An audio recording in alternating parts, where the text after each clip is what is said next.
도널드 트럼프 미국 대통령과 김정은 북한 국무위원장이 싱가포르에서 역사적인 첫 정상회담을 열었습니다. 뉴저지 팰리세이드 파크 시장 민주당 예비선거에서 크리스 정 시의원의 본선거 진출이 확정됐습니다. 뉴욕시 공립학교 교사들의 시험 부정 및 성적 조작 문제가 심각한 것으로 나타났습니다. 미 전국적으로 불법 체류 이민자들을 겨냥한 대대적 단속이 진행되고 있습니다.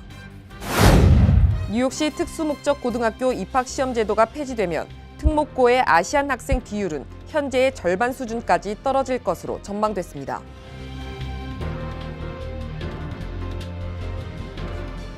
SBI융자 전문은행 뉴밀레니엄뱅크가 홈모기지 융자를 시작했습니다. 신속한 진행과 간단한 서류로 내 집 마련의 꿈을 앞당겨 드립니다. Member of FDIC and Equal Housing Lender.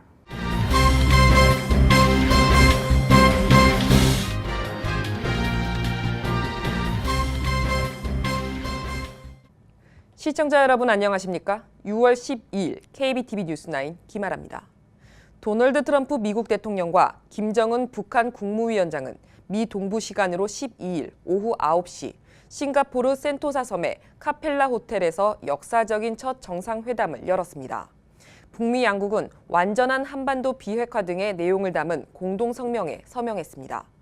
두 정상은 새로운 양국 관계와 한반도의 지속적이고 안정적인 평화체제를 구축하기 위해 노력한다는 원칙에도 뜻을 같이 했습니다. 두 정상은 전 세계가 실황 중계 방송을 지켜보는 가운데 현지 시간 오후 1시 42분에 서명을 한 뒤 공동 성명을 교환했습니다. 미주 지역 한인들도 TV 생중계를 통해 역사적 회담을 지켜봤습니다.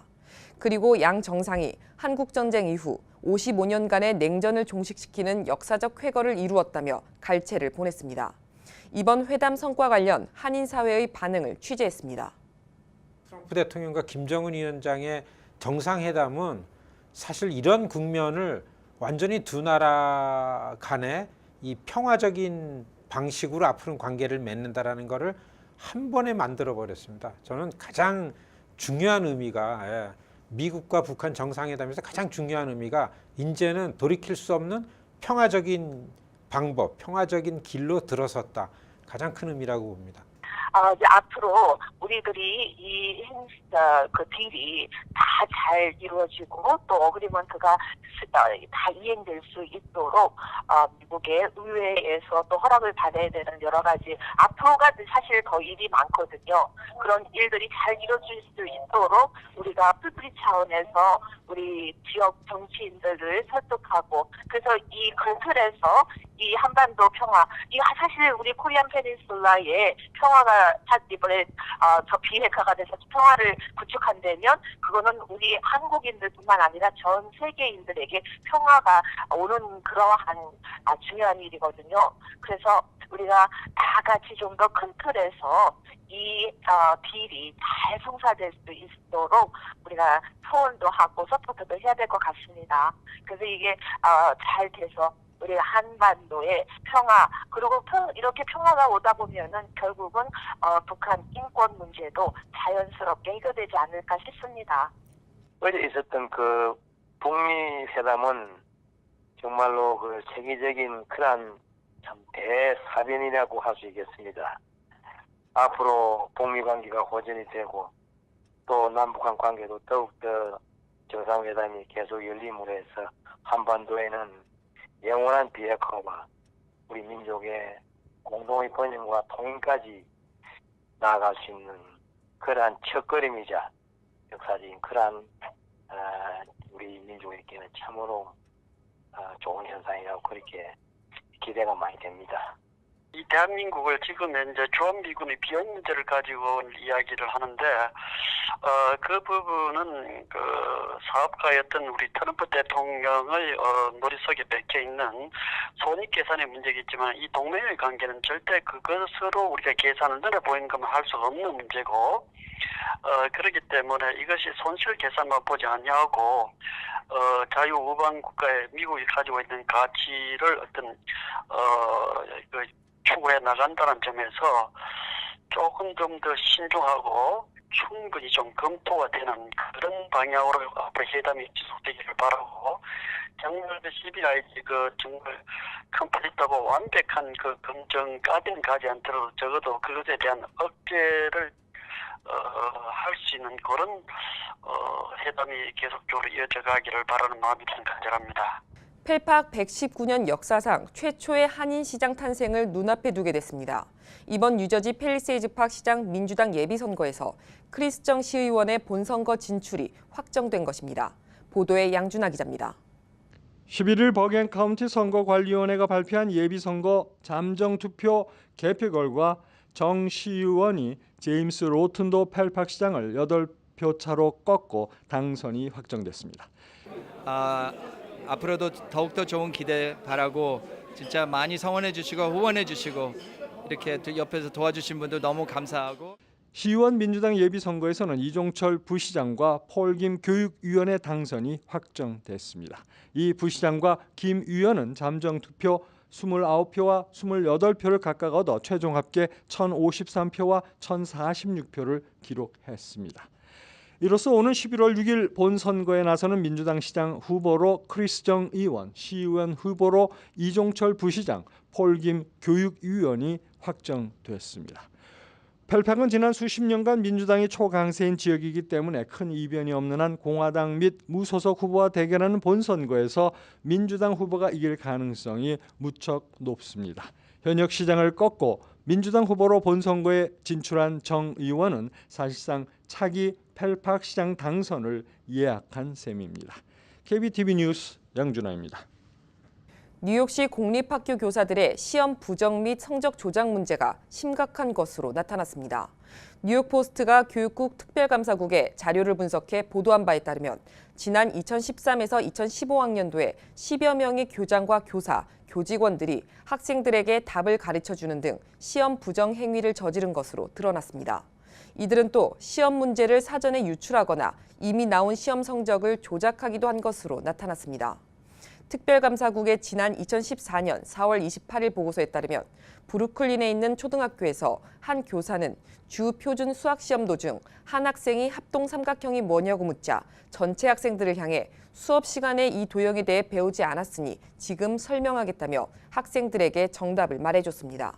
하지만 이 교사는 이 사실이 알려진 후에도 교사직을 박탈당하지 않고 여전히 학생들을 가르치고 있다고 신문은 밝혔습니다.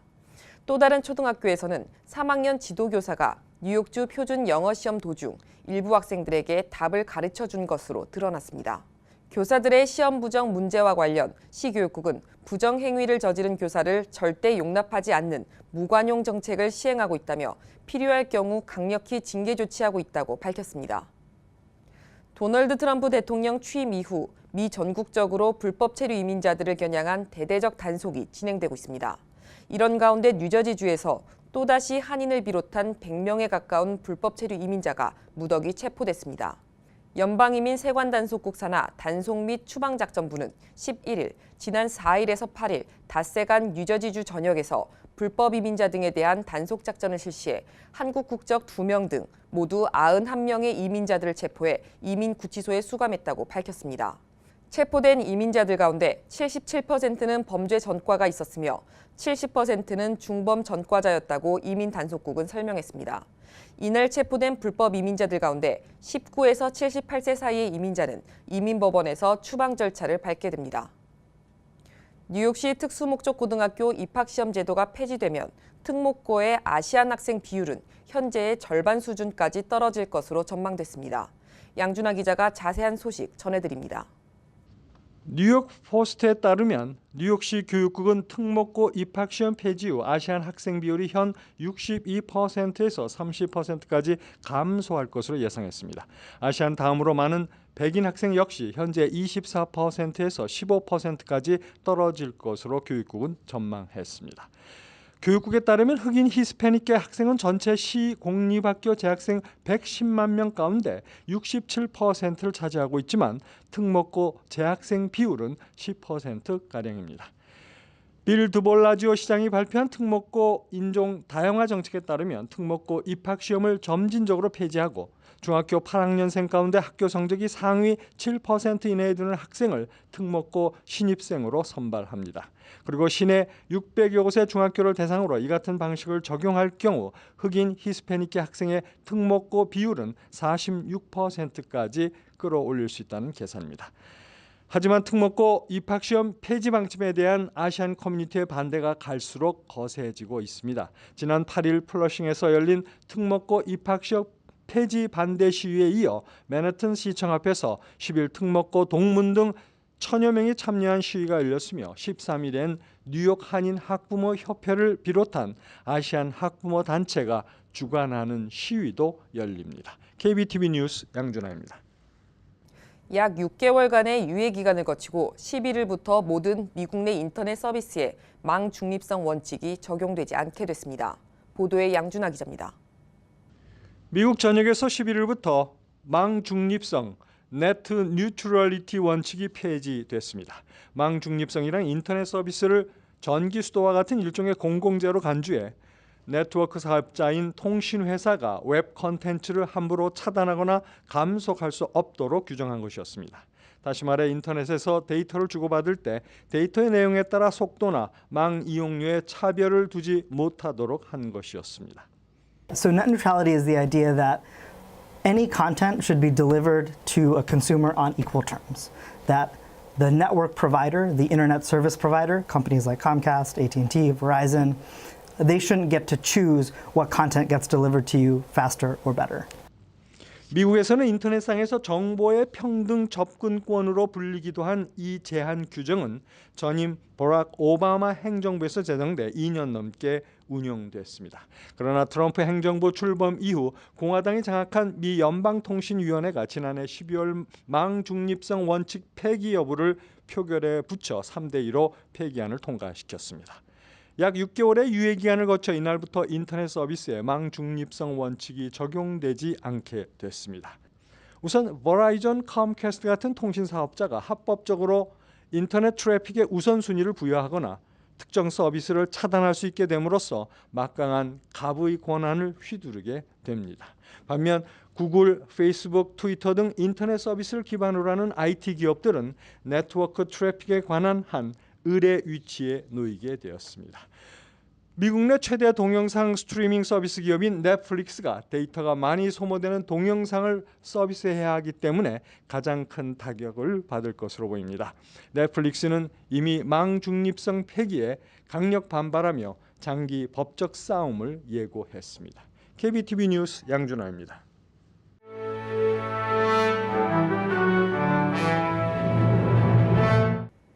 (6월 12일) 사건과 사고입니다. 플로리다에서 경찰에게 총격을 가한 후 자녀들을 인질로 삼고 대치하던 범인이 결국 자신의 친자녀들이 포함된 어린이 4명을 무참히 살해하고 자신도 스스로 목숨을 끊었습니다. 올란도 경찰서장은 기자회견에서 35살의 게리 웨인 린제이 주니어가 죽은 채 발견됐고 아파트 안에서 그의 자녀 2명을 포함한 4명의 어린이도 살해된 상태였다고 밝혔습니다. 이로써 가정폭력 신고 전화를 받고 출동한 경찰들과 24시간 가까이 대치하던 인질극은 비극으로 끝났습니다.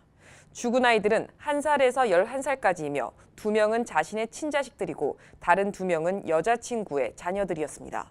한편 범인에게 총상을 입은 경찰은 중태이나 생명의 지장은 없을 것으로 발표됐습니다. 지난 일요일 워싱턴주 브리넌 인근의 한 렌탈 캐빈에서 폭발이 일어나 5명이 사망했습니다. 일요일 새벽 1시 폭발음을 들은 이웃 주민이 911에 전화를 했으며 소방대원들이 출동했으나 폭발로 캐빈은 이미 날아가 버렸습니다. 제퍼슨 카운티 경찰 당국은 워싱턴주 범죄감식반에 협조를 구했으며 브리넌 소방대장팀은 조사가 완료되었다고 발표했습니다. 일주일째 꺼질 줄 모르는 콜로라도 남서쪽의 산불로 인해 수백 명이 또 대피했습니다. 현재 이 산불은 이미 1000채의 가옥을 덮쳐 주민들이 대피한 상태이며 1500채의 가옥들로 번져가고 있어 인근 주민들은 대피 경고를 받았습니다. 소방대원들은 뜨겁고 건조한 날씨에다 심한 바람과 접근하기 어려운 지형 때문에 더욱 애를 먹고 있습니다. 뉴저지주 차량국 전산 시스템에 11일 오전 오류가 발생해 한동안 업무에 차질이 생겼습니다. 차량국 전산 시스템은 일주일 전인 지난 4일에도 고장이 발생했는데 또다시 반복된 것입니다. 이날 전산 시스템 오류는 낮 12시 45분쯤 복구됐지만 오전 차량국을 찾은 운전자들은 업무 지연으로 큰 불편을 겪었습니다. 연방이민서비스국은 지난달 31일부터 6일까지 추가 접수한 비전문직 단기 취업비자 신청서에 대한 추첨을 실시해 15,000명의 당첨자를 선별했다고 밝혔습니다. 이에 따라 빠르면 이번 주부터 당첨자들에게 접수증을 발급하며 낙첨자들에게는 신청했던 서류와 신청 수수료를 반환하게 됩니다. 각종 소환장과 티켓에 효과적으로 대응하는 방법을 알려주는 세미나가 오는 14일 오후 6시 30분 퀸즈 도서관 플러싱 분관에서 열립니다. 이날 세미나에는 한국어와 중국어 동시 통역이 제공되며 뉴욕시 모든 행정기관으로부터 발부받은 모든 소환장과 티켓에 대응하는 방법이 소개됩니다. 맨해튼과 뉴저지를 잇는 허드슨 리버 터널 공사가 연방의회의 첫 관문을 넘어섰습니다. 연방상원세출위원회는 오는 10월 1일부터 12개월 동안 엠트랙 등 주요 교통시설 개선 사업을 위한 예산 714억 달러를 지원하는 법안을 통과시켰습니다. 이번 법안에는 허드슨 리버 터널 공사 예산으로 최소 5억 4천만 달러를 지원하는 것도 포함됐습니다. 계속해서 포커스인과 커뮤니티 브리핑이 이어집니다.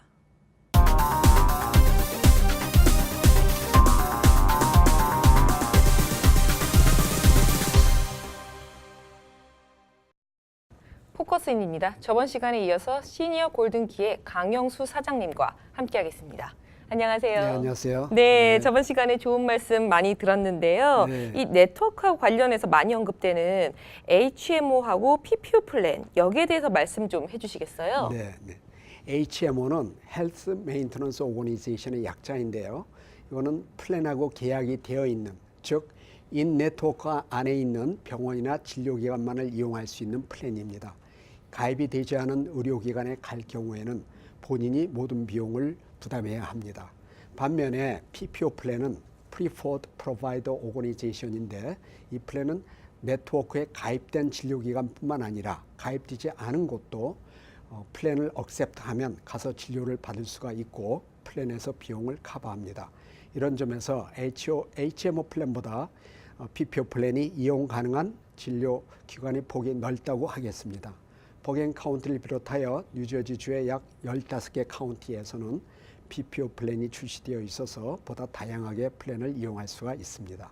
네, 그럼 이제 처방약 플랜에 대해서도 말씀해 주시겠어요? 예, 처방약 플랜은 크게 두 가지로 나눌 수가 있는데 하나는 메디케어 어드밴티지 플랜에 포함된 처방약 플랜이 있고 다른 하나는 약만을 커버하는 PDP only 플랜이 있습니다.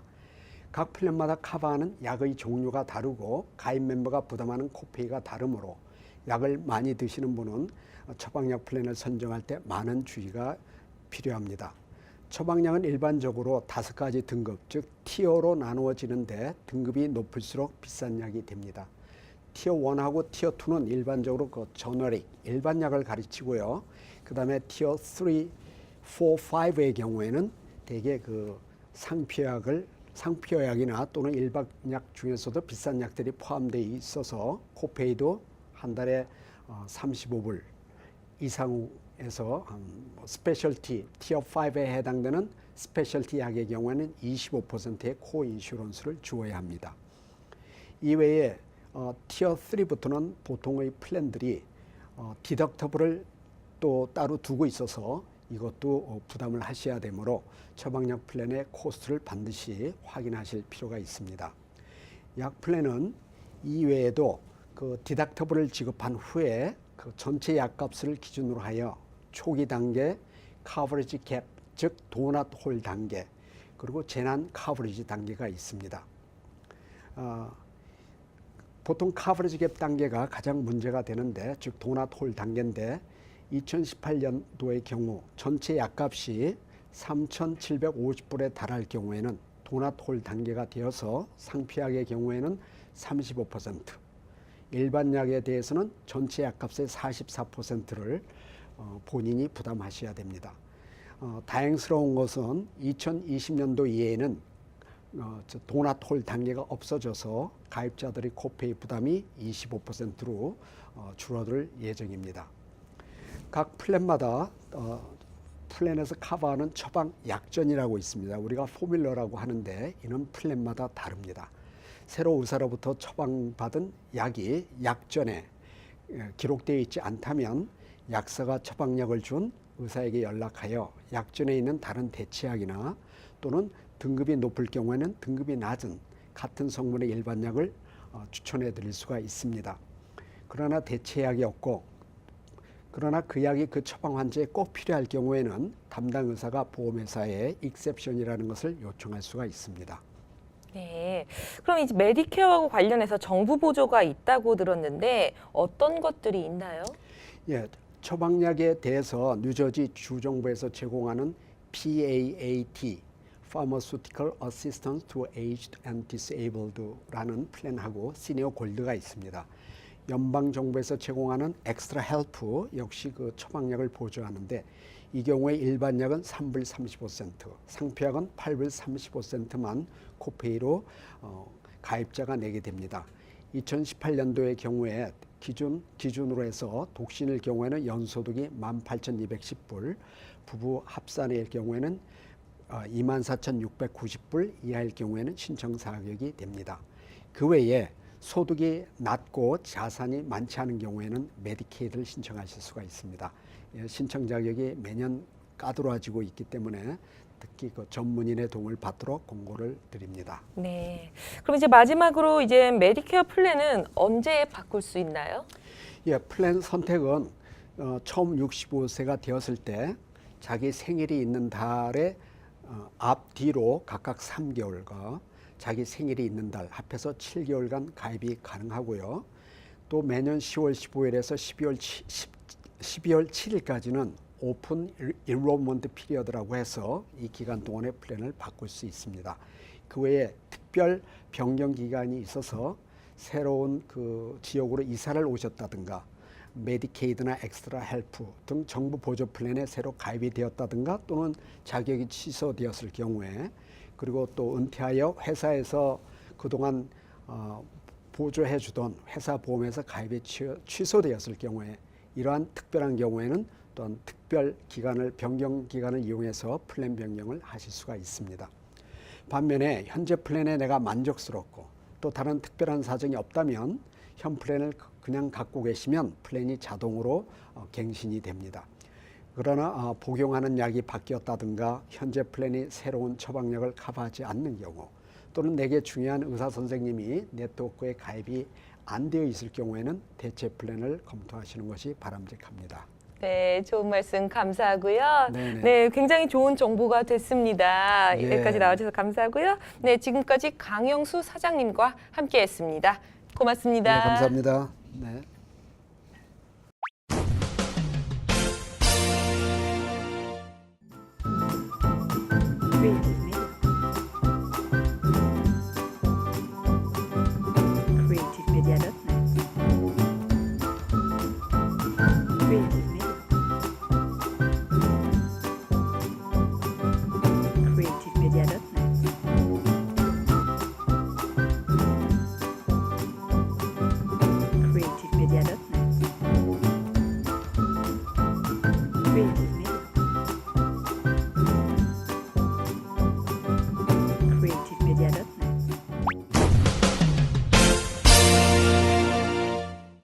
이어지는 순서 환율과 증시입니다.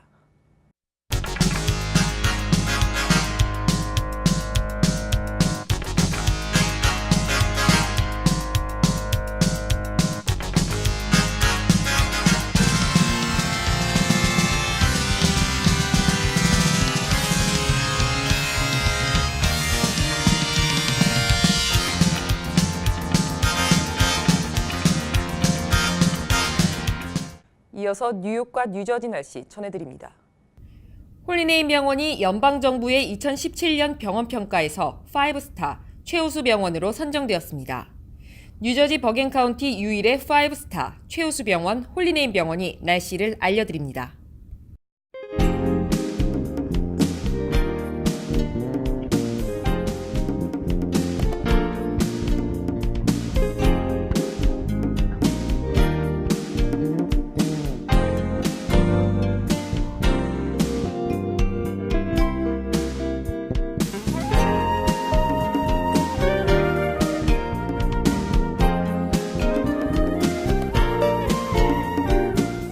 건강한 가정, 행복한 한인사회를 위해 함께합니다. 한국인을 아는 병원, 실력 있는 병원, 홀리네임 병원. KBTV 오늘의 날씨는 홀리네임 병원에서 제공합니다. 이상으로 6월 12일 KBTV 뉴스9 모두 마치겠습니다. 오늘도 KBTV 뉴스9과 함께해 주신 시청자 여러분 고맙습니다. 편안한 밤 되십시오. SBI융자 전문은행 뉴밀레니엄뱅크가 홈모기지 융자를 시작했습니다. 신속한 진행과 간단한 서류로 내 집 마련의 꿈을 앞당겨 드립니다. Member of FDIC and equal housing lender.